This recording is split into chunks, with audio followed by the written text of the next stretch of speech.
नमस्कार आपण मानक daily life with Odia channel को स्वागत। चलतु आज जानिबा 26 सेप्टेम्बर रे कौन रही इतिहास।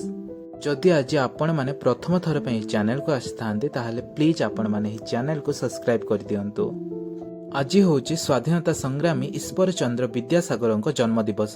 से 26 सेप्टेम्बर 1820 मसीह जन्म ग्रहण करथिले।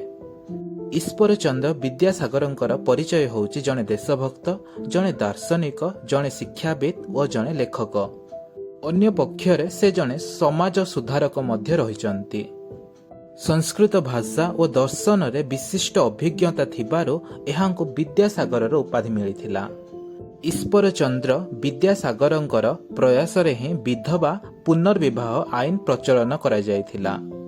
एही आईन भारत रे प्रचलन करा जायथिला 16 जुलाई 1856 मसीह रे। ईश्वर चंद्र विद्यासागर सबुबेले चेष्टा करी आसिचंती किपरि भाबे महिला माने आत्मनिर्भरशील और स्वभावलंबी होई पारिबे। महिला शिक्षा क्षेत्र रे मध्य अनेक सारा डेवलपमेंट करिचंती। आज पूर्वतन प्रधानमंत्री मनमोहन सिंह को जन्म दिवस। से 26 सेप्टेम्बर 1932 मसीह जन्म ग्रहण करथिले। मनमोहन सिंह हेउचंती आमर 13तम प्रधानमंत्री।